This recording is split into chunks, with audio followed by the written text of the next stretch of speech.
Welcome to Party Zone Revisited, where we look at the who's who of club culture, then and now. With me, James Hyman. And with me, Simone Angel.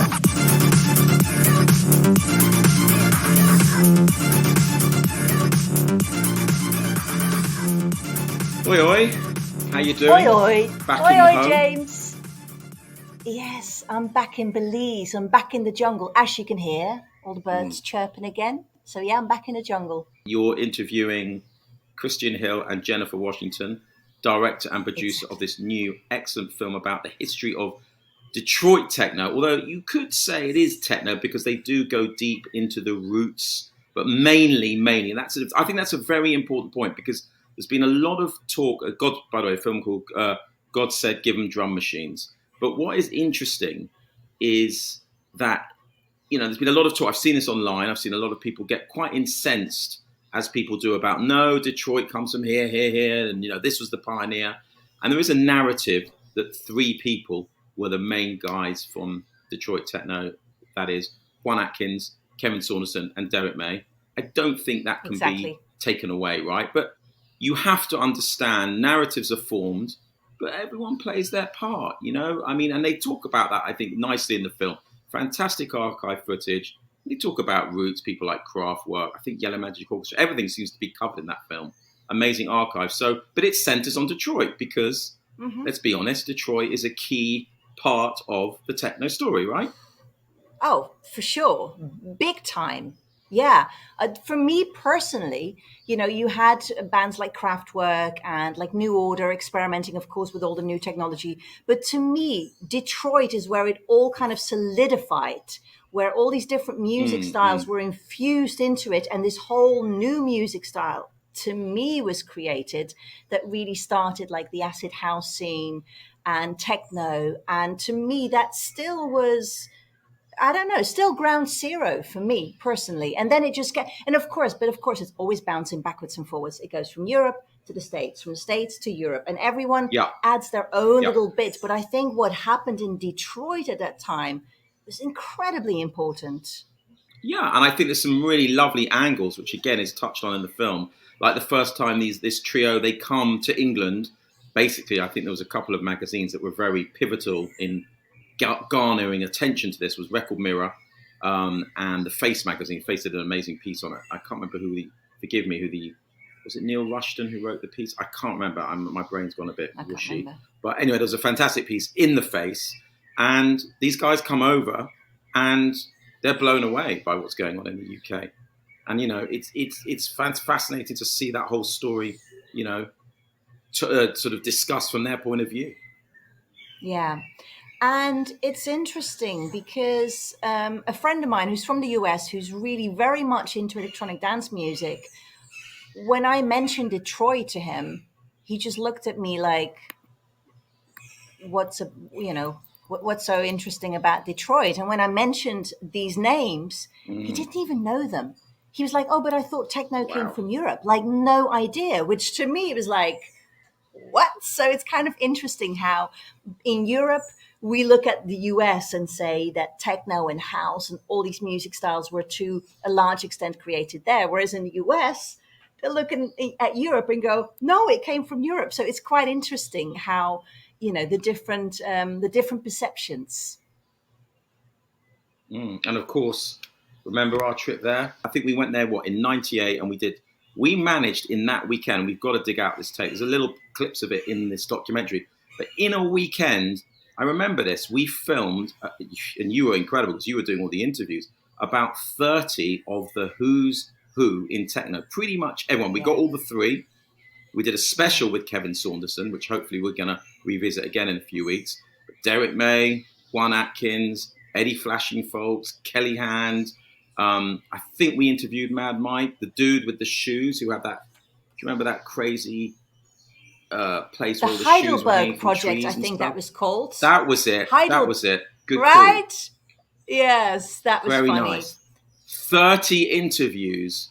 That was that lovely RIP lady, Laura Gavor, who was like our kind of showing us around. But I remember this thing with Mike Banks. I mean, going into his like bunker record shop, and he's got like, I mean, I don't think I'm wrong in saying this. He had some interesting stuff under the counter that would kind of scare you. I won't say what it was in case he gets into trouble. What? Guns? In America, you're allowed to have guns, so we can say guns. You are, but I don't know if you're allowed so many or what they're... Okay, of course you can say it, but I don't want to, many years ago. No, a lot of Americans have a lot of guns and don't really think anything Well, there was a lot of heavy, hardcore weapons there, and then brandishing all these guns and like, how come MTV, you didn't come here 10 years ago? And it's like, well, I was about 8, firstly, and we didn't have a budget, and we're here. We are here to document techno. Yeah, just like amazing. These producers and directors. But I think we did a good job there. You know, and to me, I don't know, there is just a magic to Detroit musically, and it's so hard to put your finger on it. I have never been in a place like it. And I mean, we've traveled around the world. We've been in amazing places and met amazing musicians, but I have never experienced that deep passion and understanding of music and music history. And it just, unless you've been there, and I've heard other people say this who've been to Detroit, who say, you know, if you really want to understand this music style, you ought to go to Detroit. You ought to experience it, because seeing it on TV or listening to it through a podcast, it still can't do it justice. It's like many things I said, sorry, it's a shameless sort of plug about my archive, the world's largest magazine collection. You can see videos, you can see pictures, you can see it all until you come and touch those magazines and fit. But definitely, let's just push that to one side. Detroit, you've got to be in that environment. Do you remember that amazing, it was like a car park that was all this demolished and destroyed. And it was like, wasn't it like amazing chandeliers? Derrick May took us around this whole...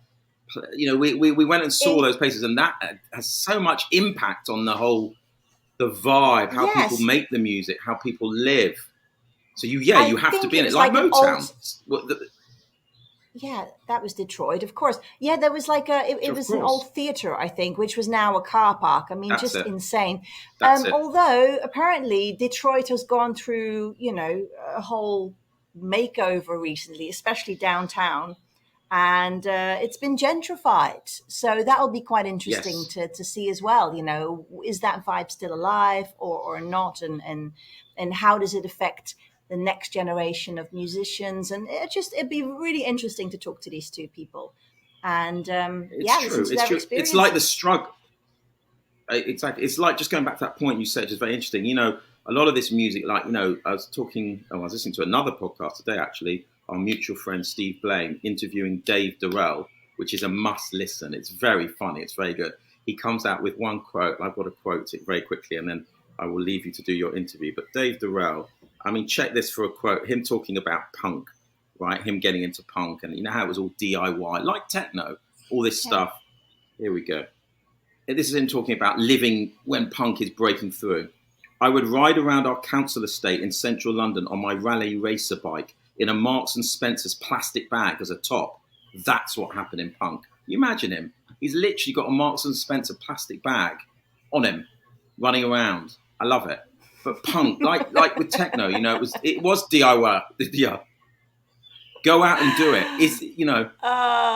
Funny. Yeah. No, things were very DIY. Yeah. But it seems these days everything's been gentrified. Even clubbing has been gentrified. Everything. And so how does that affect the sound of music? But of course, that's what I meant. The struggle. They had a struggle, right? They had the struggle. Right. So, you know, Motown, there was that struggle of your environment, of race, whatever, privilege, everything. Now, is there still that sort of, I'm sure for individuals, but that feeling, you know, punk was a reaction to society. Techno was a reaction to society. Acid house. Is that still so much in music? Is there so much of that sort of aggressive struggle and reaction to what's going on in society? There's plenty going on in society that young people can get angry about and kick against. So maybe when it comes to that, we'll still get some good music. Yes, but they've all... through. Yeah, but you'll get the good music. But everyone's got those tools. I mean, literally, I said it again to Dave Durrell today. We've all got this. So this can do everything. And again, the quote, just one last quote. from the Sunday Times magazine, 26th of August. This is 2017, 5 years ago. Mark Andreessen, the guy who invented whatever, Netscape browser. This is the quote that kills me. And you don't get more techno than this, okay, for a quote. Go on. That's what I mean. We've all got this now. The 600, this was said 5 years ago. The $600 iPhone in your pocket is a Unix supercomputer that cost $30 million 25 years ago. Both are exactly the same.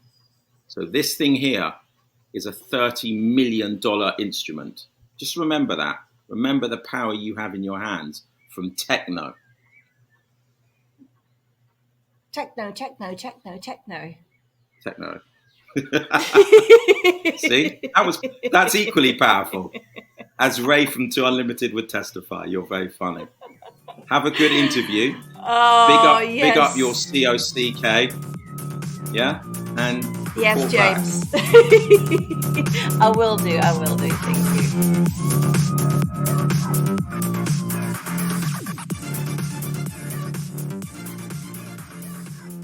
So this is it. You have made the right choice. You've tuned into the Party Zone, and a very special Party Zone indeed. It was the show that we filmed in Detroit, and I have to say I'm so lucky that I had the chance to go to Detroit to meet all these big artists from the past, the present and the future. All these guys that have made a form of music that has just changed the whole music scene forever. I mean, mainstream artists have been influenced by them. Look at big festivals like the Love Parade. You hear the music in adverts. I mean, governments even had to bring in legislations to stop techno parties. Of course, that's what I'm talking about, techno. And to educate you, we've got this for you. Enjoy.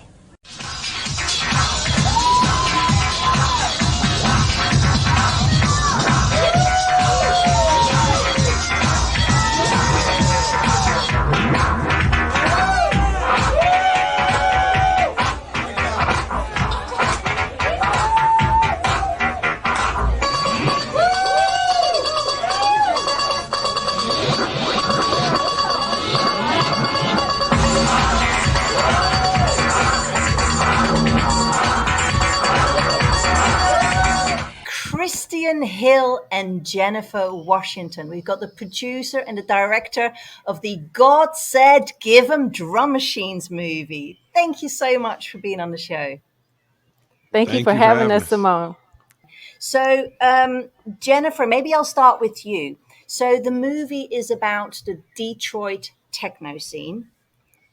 And I think what we need to do for the listeners who are not so familiar with Detroit itself, to give them a little bit of background information. So can you maybe give us a little bit of a history lesson of Detroit? You know, where exactly is it in the US and what's its history? So the history of the city, and then parallel the history of the music leading up to techno. Don't touch the techno yet, but just what came before. Wow. Thank you, Simone, for having us on here. I really appreciate the fact that we finally got connected. This question is like something that, was asked of us, basically, what was this space like before techno got here? And that is another reason why it took us so long to make this film, because we couldn't just start talking about techno music without giving all that context. Right. So I would say, going back and doing that research and including, the Great Migration, including the talk about Motown, to include all the blues and jazz that was going on in the Midwest, coming from the South, was just such a, crucial piece of context and history that we just had to include. And I really feel like that's what it took to really be able to, for anyone to understand and appreciate what techno is. Even if you may think you don't like it, it really comes from this soulful Black background. And I think that's what's really important to know about this music and this film as well. Right. Kristian? I mean, just over the years, Detroit has been known as a art architecture and design hub, in addition to the music. I mean, the city at one point in time was one of the largest cities in America due to the, I guess, the auto industry. And the auto industry's kind of rise at the time made Detroit kind of like this what we thought was a juggernaut, and then like in the 70s you had like the I want to say the OPEC oil crisis. You had like imports, cars, and so as the auto industry began to kind of like turn down, the population got smaller. So like cities like Chicago, which was always like our sister city, but Chicago kept moving, as a bigger hub, and Detroit kind of got hit by, I want to say, by population decline. And at one point in time, there were over 1 million people in Detroit. Now it's less than 700,000. So I guess me and Jen are a part of that exodus, but just over the years that Detroit has kind of been hampered a little bit by the loss of population and kind of how it was hit by industry. And the loss of work, I mean, at that point, yes. Because, so basically for those people in Europe or other parts of the world, so Detroit, you're kind of right at the top, like right very north in America. You got Thank you. Canada right across the water, right? You can stand in Detroit. I can stand and look at Canada. Look at Canada.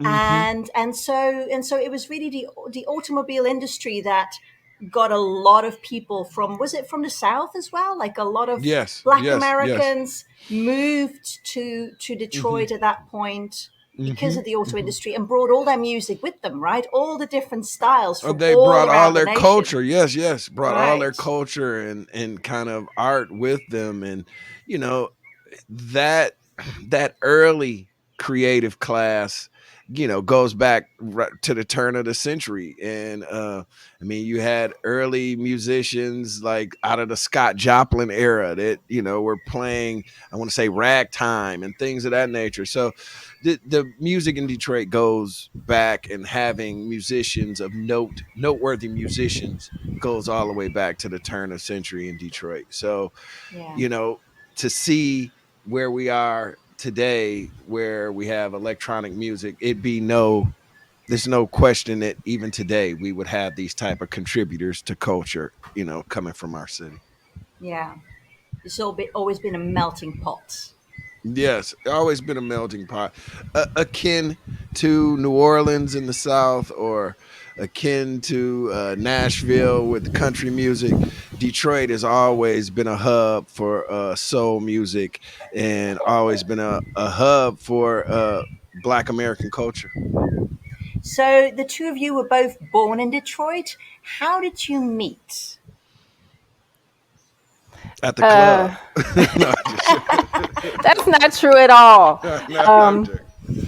I've been in Los Angeles since the early 90s. And when I moved from Detroit to Los Angeles, I ran in a circle of many Detroiters, and I lived on Detroit Street.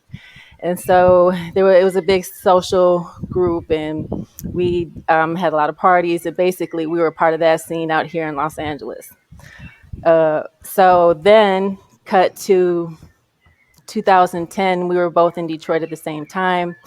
I was attending one of my high school reunions. I went to Cass Tech, and we bumped into each other at Eastern Market at a house party on a Saturday night. And we started this conversation, and, that was 12 years ago. So whose idea was it to start working on this project? I think we were thinking alike, at the same time. Kristian can speak to what he was doing in Detroit at the time, but I had just come from visiting the first techno museum in the world.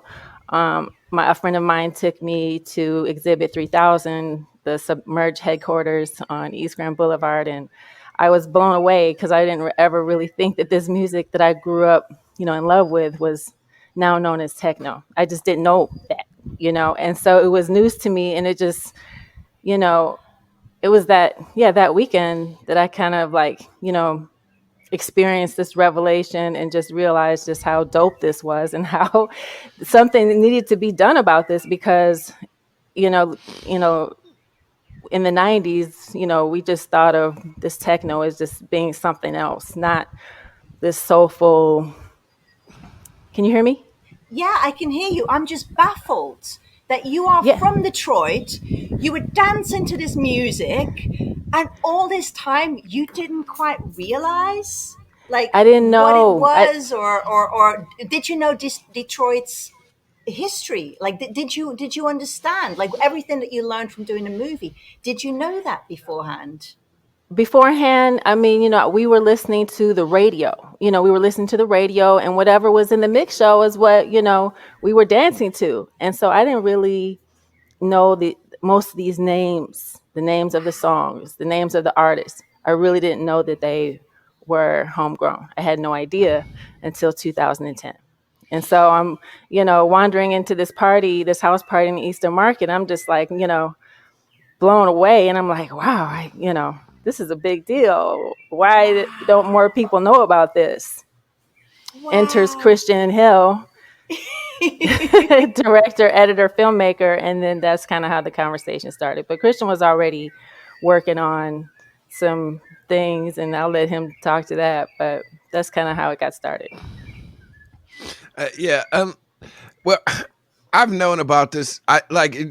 The day that Jen and I met up, we were talking about this. So I was like, yeah, I know these guys, and I've grown up around this culture of dance music in Detroit all my life. Going back as far as like, as being 8 years old, I met Juan Atkins, who is credited for coining the term techno music.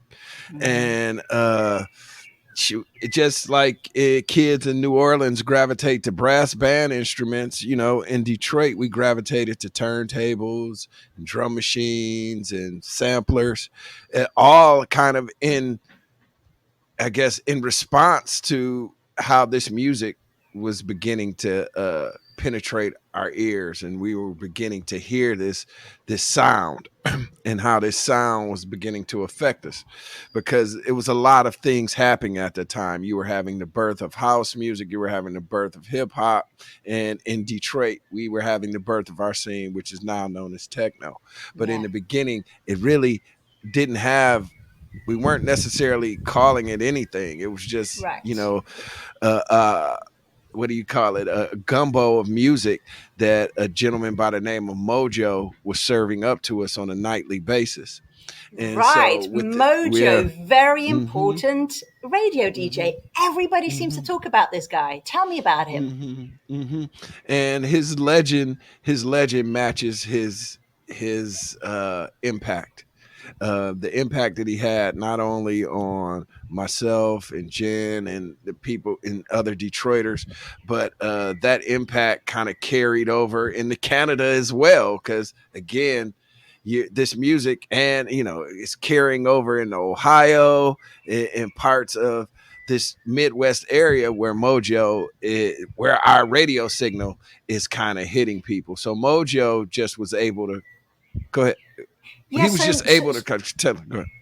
Sorry. So Mojo, just for people who don't know him, so he was playing a wide variety of music, really exposing people to music that they had never heard before. He was not scared to grab brand new acts here and there and really expose a large audience to people who never would have been able to break through otherwise. Kind of like John Peel did in the UK. This is what Mojo did for your part of the nation. Am I right? Yes. And thank you for clarifying that for you. Sometimes just how we know Mojo, maybe what doesn't translate because we know him so well. But yes, Mojo would introduce us to all types of music within his set. So as I just heard my friend Reggie Doak say, he would play Beethoven. The Beethoven would go into Parliament. The Parliament would go into Kraftwerk. Then he might play Queen. Like, it was just all this range of music, and because of that kind of like range of music that he would deliver, it as a kid or as a young teenager, you would just fascinated, and you would stay up all hours of the evening in order to hear this music. And so he was the first one to kind of have you turn your porch light on. Don't say damn, say whoa. Say whammy whoa. Like he said, if it gets too crazy, tie a knot, don't let go, don't say damn, say whammy whoa. Like, he had all of these sayings that were kind of mantras for life. And Mojo introducing music to us in that way just has stuck with me and many Detroiters for years. And so there were the Belleville Three, right? The ones who are the most famous kind of techno pioneers. They were also very much inspired by what they were hearing on the radio, the stuff that Mojo was playing. Yeah, right? But we don't say Belleville 3. Okay, all right. That is that's kind of where the legend, and even in the film, that's where the legend in the film go in two different directions. Okay, so let's just mention who we're talking about when we say that name. So we're talking about Juan Atkins, Derrick May, and Kevin Saunderson. Those guys went to school together. They went to Belleville High School or something, right? And they were friends. Yeah. But once we start to this is for later on in our conversation. But yes, Juan, Derrick, Kevin, all went to high school together. But Eddie, Blake, and Santonio also played a role in kind of cementing this culture for us. And so when we talk about the Belleville 3, that's kind of where it seems that history has kind of separated these guys. And so we like to talk about the Techno 6, or we just like to talk about it in a way that's a little more inclusive of the other contributions.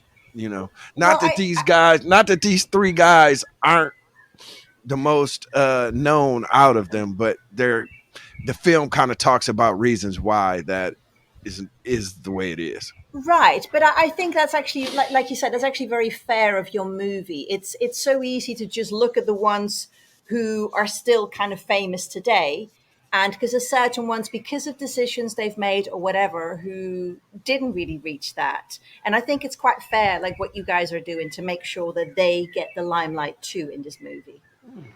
No, that is, that's been the goal. Once Eddie folks introduced me to Kevin Saunderson, and he introduced me to Blake and Santonio, and then we came across the cover magazine where all six of these guys are on the cover, and a photo taken by a gentleman by the name of Norman Anderson, yes, in the UK, who we love. Once we figured out this whole crucible of connection, then it was kind of like, oh, this thing is bigger than the Belleville 3. And before there was the Belleville 3, it was actually these six guys. And so how we go from these six guys to the Belleville 3 is a little of what we get into in the film. Right. Yeah. So the film definitely, it does focus a little bit on that picture, right? It takes that picture and then starts telling the story of all these different characters that are in that picture. Beautiful. Yes. That's definitely, that took years to figure out. But once we figured it out, we leaned into it. And once we leaned into it, and then over the pandemic, got the opportunity to interview Norman, it just all came together. The idea to interview Norman Anderson actually came about in 2016 when we met, but it took us till 2020 to get the interview. So again, this is a process. These moments that you see in the film is a process of us learning about this music and about the people who helped illustrate this music. So yeah. So, how long has it taken to make this movie in total? Long time. Yeah. God Said Give 'Em Drum Machines took 12 years to make. At, Oh, at one point in time, it was called the Detroit Sound Project, and then right. that morphed into Techno Mecca. Techno Mecca then gave way in 2013 to God Said Give 'Em Drum Machines. So from 2013 to 2022, we've been promoting God Said Give 'Em Drum Machine. Wow. Why did you think it was important that the world knew about Detroit and its role in techno, the rise of techno in electronic music? I mean, for so many reasons. When we started this was like pre-bankruptcy. For those of you that don't know, Detroit went through a bankruptcy in 2013, I think, and it was a very sad, dark time for the city. Living in Los Angeles, I just, was just kind of tired of seeing all this bad news, in the news about Detroit. I just felt like, we need to do something. I felt like that. I wanted to do something to help my city. How can this happen? And so I wasn't even a filmmaker at the time, but I was in love with music documentaries.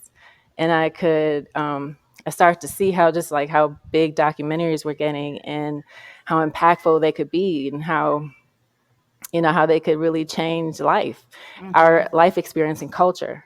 And so after Searching for Sugar Man, in 2012, which became an Oscar winner, I just saw how amazing how they represented Detroit. It was about a musician from Detroit by the name of Rodriguez, who really never got his proper recognition as being this awesome artist back in the 60s, until basically it's taken 20 years for all the dots to be connected to see that this guy who never really thought he was a success really was in other parts of the world. And so in South Africa, he became a legend, and he didn't really know about that until 20 years later. So after seeing Wow. that story, it just kind of like really inspired me. And, the next thing I know, I'm meeting Kristian Hill, and I'm going to the Detroit Techno Museum, and, just the stars started to align. And I realized that, this is what the city needed, this type of spotlight, this type of recognition. This story was so amazing and so dope that, because, I mean, this is just like, what happened with rock music. It happened, rock and roll. It happened with rock and roll. It happened with blues. It happened with jazz. And, these, true original American art forms, start off, looking one way, on the backs of Black artists. Right. And next thing you know, it gets, transformed. And then we have no idea, how, these things get started. And so I knew that this was special and this was important, and that, the record needed to be set straight. So after talking to Kristian, it just all made sense. You are right. I mean, because history does repeat itself, doesn't it? I mean, this is quite a common theme that you're mentioning, where you have certain Black musicians who come with very inventive ways of creating a music style, and they have a certain level of success, but then quite often the white musicians will come along, and quite often they become the face of it. And Yeah. I don't think it's anyone means No, bad necessarily, but it no, does quite often happen. yeah, yes, and it's not. I mean, I like to look at it as what they call refractions. Like, so Yeah. people, you hear something, you're influenced by it, and you Right. take that influence and you put it into your own creativity, and that then comes out, right? So that's how I look at it, and not necessarily from the standpoint of like there's some evil plan, No. for this to happen. No. And that's how we approached it in the film. and trying to basically show that just influence happens. And once influence happens, popular culture, dominant culture, sometimes takes it and frames it in a way that works for them. Yeah, because I mean, and again, it goes backwards and forwards because in your movie as well, you do talk about the fact that these black musicians were inspired also by Kraftwerk, New Order, these kind of, white European bands. So it goes different ways, but they Yeah. definitely added something in Detroit, something new got added as far as I'm concerned. I love my dance music.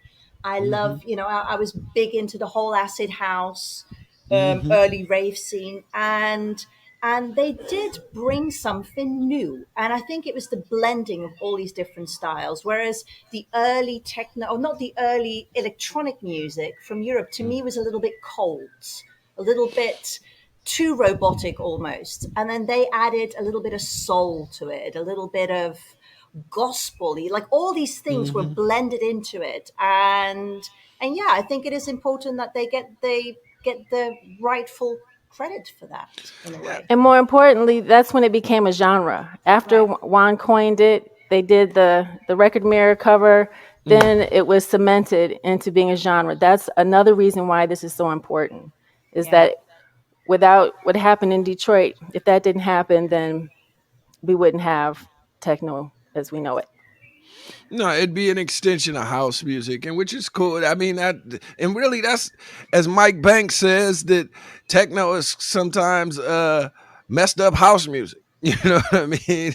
So there were all of these kind of I want to say inventions or ideas around music that had more intention, that made it different than house. Like, so Juan and Derrick's and Kevin and all of these guys, Santonio, Eddie, Blake, they had a different intention, and I think just over time, that's what made this music more unique than maybe what was happening in the early electronic music scene. That they were able to add some elements of, like you said, soul and gospel and poetry to it that Yeah. didn't exist prior. And I think it's because of that very rich musical history that Detroit has that all this stuff got blended together.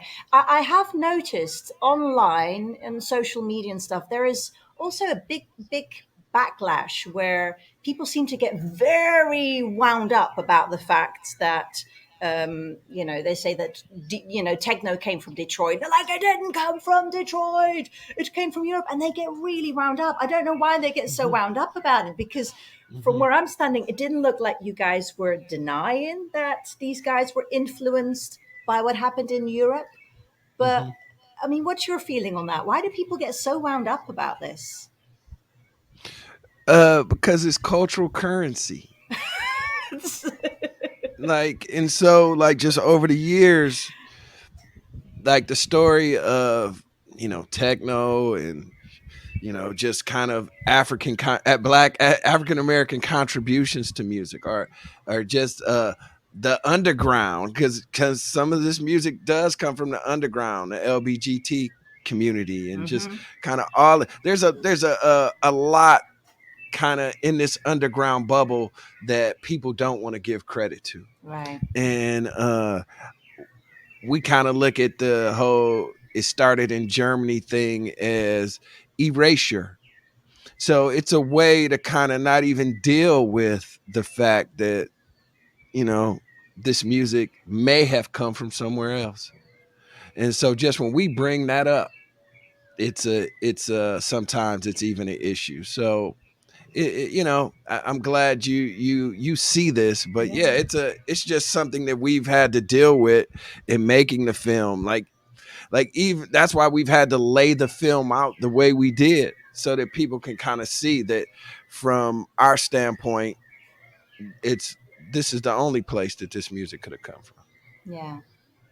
So actually, in one of the podcasts, because there's also a podcast that goes with the movie, it's got all the first letters of the God Said Give 'em Drum Machine. So GSG. GEDM, yes. Right.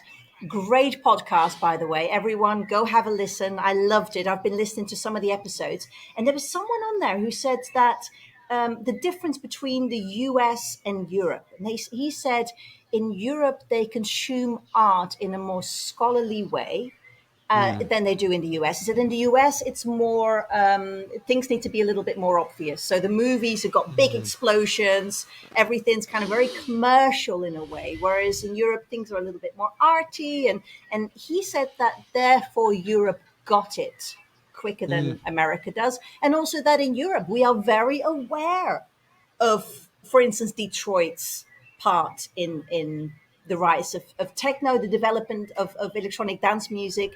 And even when I speak to friends from the US, I'm baffled that they don't even know their own music history. It's weird, right? Yes, it's very weird. It's go ahead. Because we Yeah, know. I mean, Yeah. yeah, that's why, yeah, we're doing this, and we saw that when we traveled to London, we traveled to Berlin, we traveled to Nizhny Novgorod, Russia, we traveled to Cape Town, South Africa, and Japan, and all these places. We got to see firsthand how aware and accepting of this type of music and popular it is, everywhere else, except here, definitely doesn't, mean anything here in Los Angeles, weird. especially. And even how it's like, recognized in Detroit is a problem to me. And so, instead of just sitting around and complaining about it, Yeah. we just decided to do something about it. And don't you think as well it's really important for the next generation? I always think that, kids need to have examples, they need to have heroes that they can look up to, and preferably heroes that are very much like themselves. So people from their own city, people who look like them, people whose life reflects their life. And so don't you think as well for the young kids growing up, for instance, in Detroit, it's very important that they are aware of, the legends that are among them. Yes, thank you for bringing that up. These guys are heroes. They should be honored and respected and learned about. And, they've set, they cleared a path, for so many.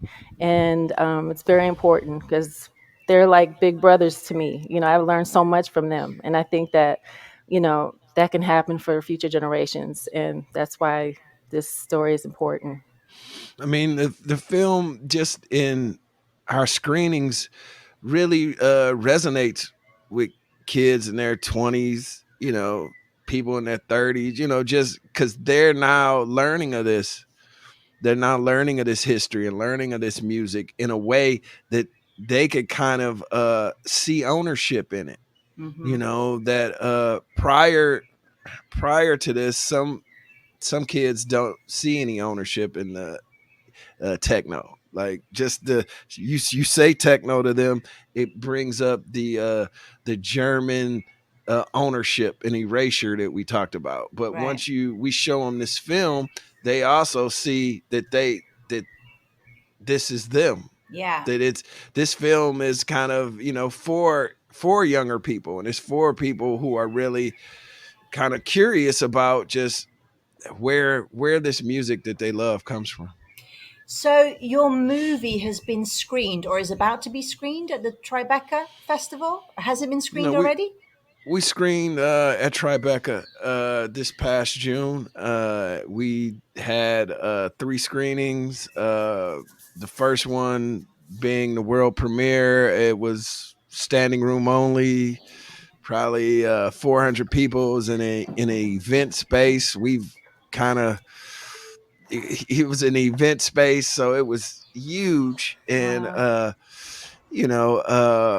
Man, we got a standing ovation. It's just those type of things we'll never forget, in terms of screening this film in front of people for the first time and hearing their raw emotions throughout the film as if they were on a roller coaster ride. I mean, those are things that I'll never forget, and so we had Amazing.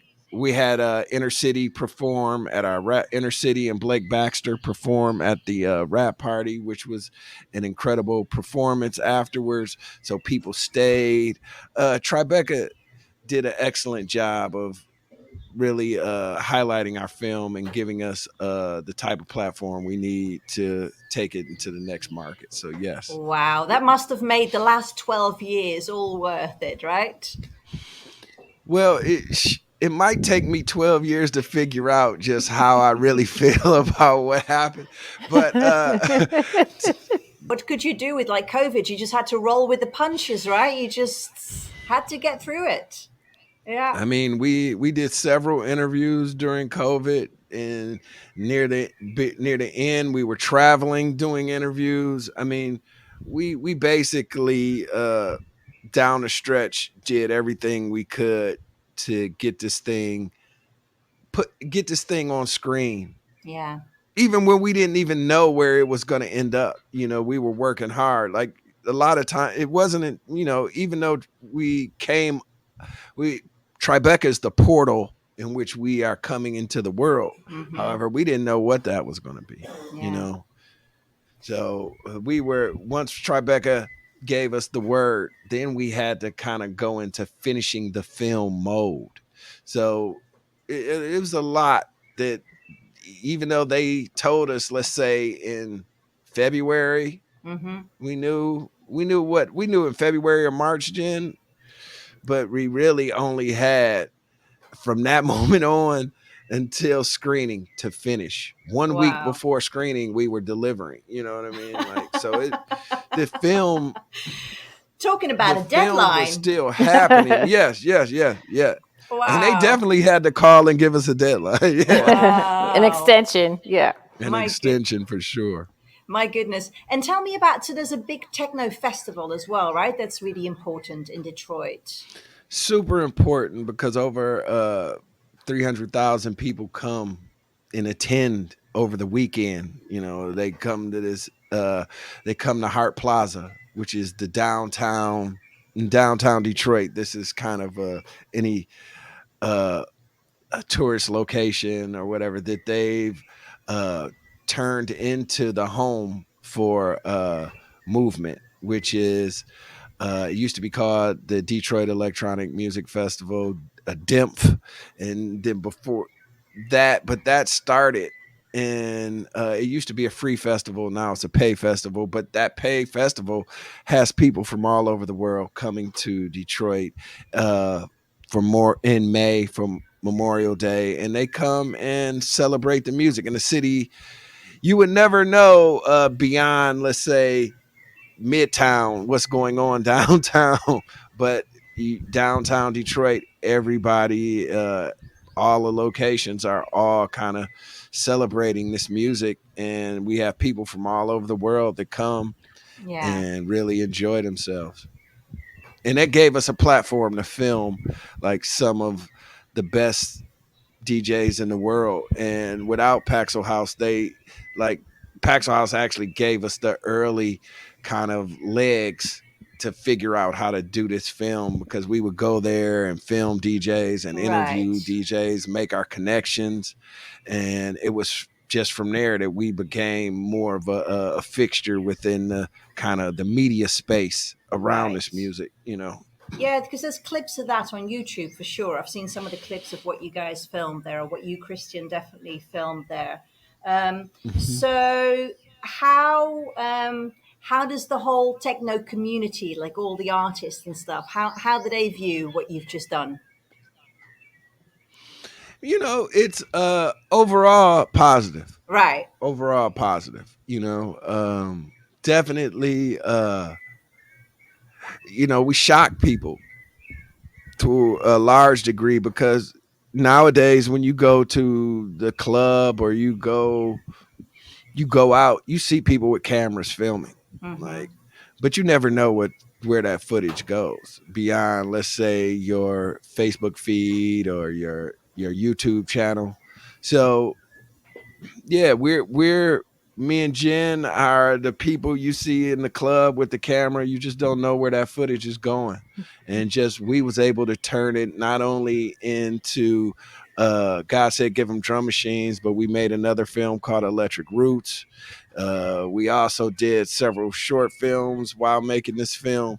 So we were constantly using this footage that you see people, did you see, people would see us filming, and now we've turned those things into content and products that are in the marketplace. So Yeah. they're happy. The community is definitely happy for us, but I'm sure just like everybody else, they want to see the film. They want to see Right. they want to see it, and they want to see it in a larger context, and we're hoping to deliver that. Right. Yeah. So we were filming, of course, in Detroit ourselves with the Party Zone. I don't actually know, how did you guys find that material? Because not all of that is on YouTube. I think you guys have got little snippets of our old Party Zone material in the movie. I don't even know where you found it. It's really cool. Well, archival, we had a few. Jen had an archival team with Jen, Mary, Masha Montage, and Nairi. And we had like a team that would just, their job was to go out and find stuff. And I would give them leads, but they would then go out and bring stuff back. And it was kind of our archival team that really helped us kind of take this film from being, just kind of a talking head piece to a historical doc Right. that really lends credibility and lends to the story of how this music was actually created. And so without that archival from Party Zone and things of that nature, we wouldn't have been able to really cement people into this culture and really show that it's been here for a long time. Yeah, I mean, when we arrived, I think it was 98 when we came, and there was several of the artists who were basically looking at us going, "Why are you only here now? Why didn't you come any sooner?" But we actually, before we didn't have the budget. This was the first time we could come. And I have to say, to this day, it's still one of the favorite shoots I've ever done. It was incredible. You were, just sidebar, were you a host? Yes. On this? Yeah. So we actually used to have you in the film.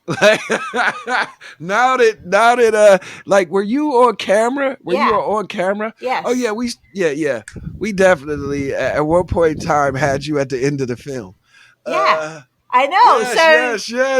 Yes. So that Party Zone footage, now that you bring it up, yes, was very key to some of, because you came with MTV. Yes. Is that? Yes, we did. Yes, I do remember you now. We did, and it was quite funny because when we first arrived, I mean, some of the musicians, I can't even remember exactly who, but there was some who literally were kind of looking at us a little bit distrustful, like, are you guys like really into this thing? Do you know what you're talking about? Like, we really had to prove ourselves, So yes. So that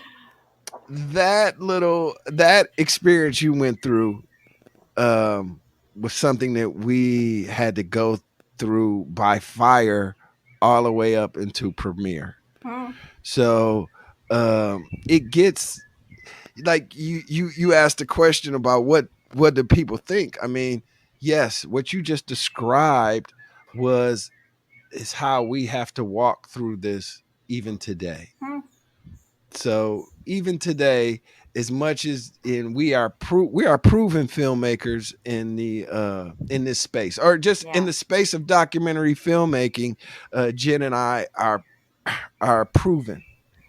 And so, but it took 12 years for that to happen. And now they probably look at us, differently, but just over the period of making the film all the way up until its birth, everybody looked at us skeptically and kind of still isn't sure what the hell we're doing. Right.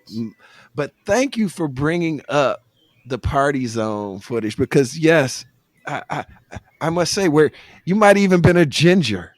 I might have had I was constantly changing my hair color back then. So yeah, my hair is red. That's right. Yes, I That's do right. remember you. Yes. Yes. See, oh yeah, this is great because yes, we used to have you at the end of the movie at one point in time. Yeah, we interviewed about like 30 different people, I think, in a Mm-hmm. space of, I can't even remember how many days, but it was just bang, bang, bang, bang, bang, bang, bang. It was insane.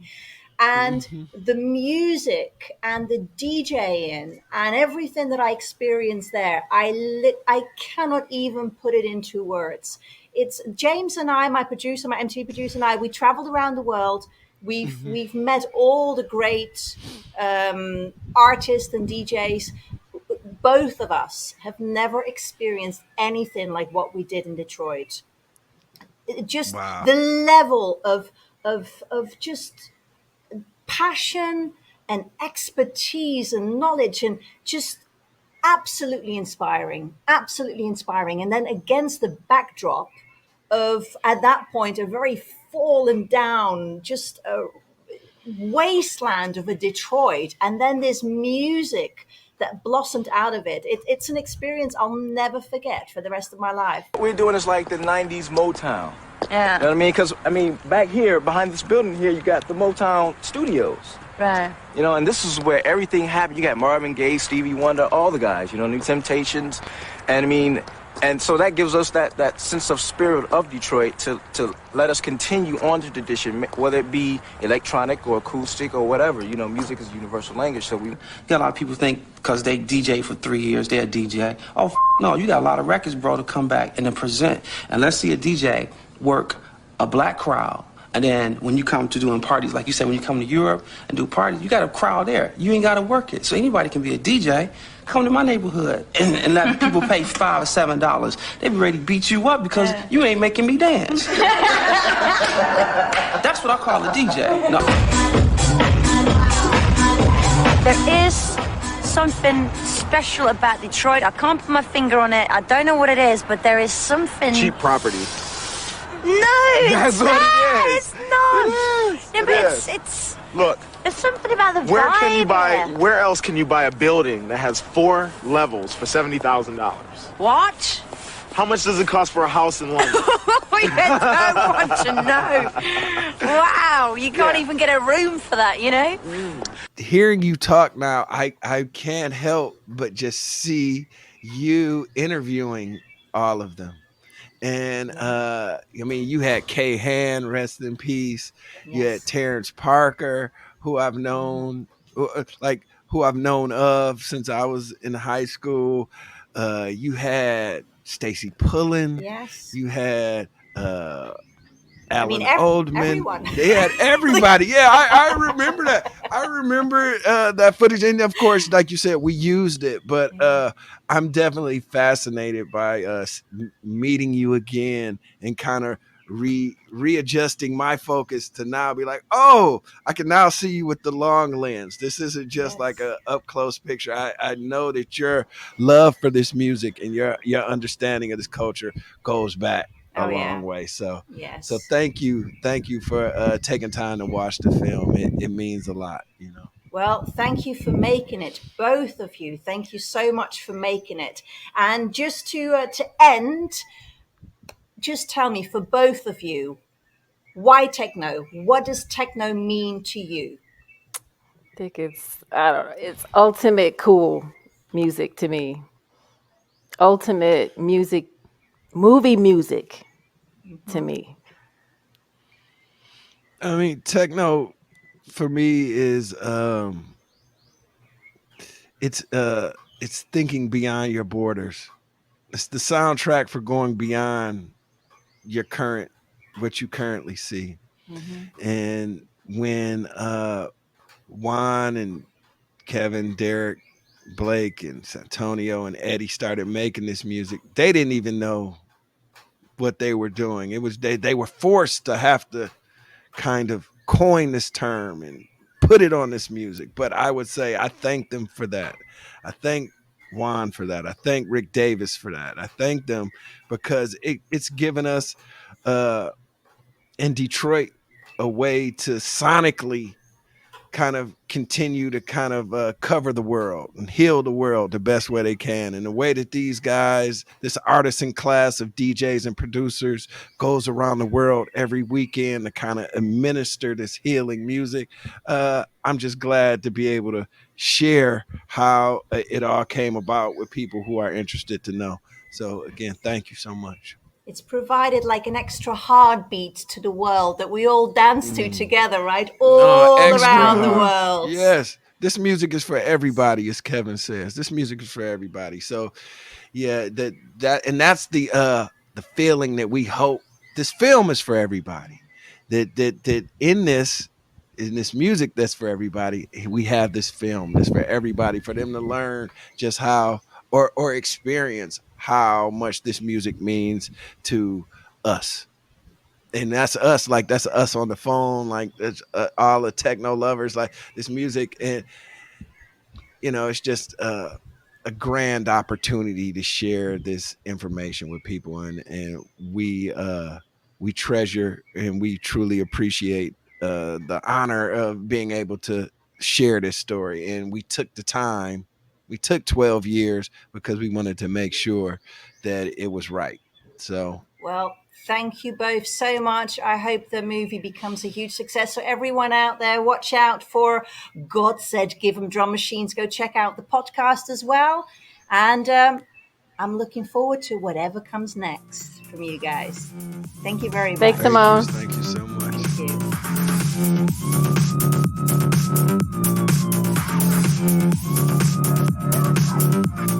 How'd it go? How was the Detroit thing? Tell me. It was very enjoyable. I found them fascinating. I loved how it had taken them 12 years to make this movie. I mean, it's just insane. I'm sure they're not very happy about the fact that it took them 12 years to make the movie, but I just loved the level of dedication, that they stuck with it and got this thing done. And what I found interesting was that they struggled with the same thing that we struggled with at the time, and that was gaining the trust of these guys. I think so many of them have been burned through the years and have been, just maybe taken advantage of, not taken seriously. And so they really had to earn their stripes. And it's what we had to do all those years ago in the space of one weekend. And, they had a longer time to do it. But they said even to this day, they still constantly have to prove themselves and show that their intentions are, Well, hopefully this film speaks for itself. Yeah. So, right. Hopefully that film will really get the trust. We got... I'm sure. And one thing we got wrong, we were in Detroit in 1997, not 98. So even better, even earlier. Mm-hmm. And it's still a relevant and important story to tell, even to this day. I look forward to the listen. Thank you very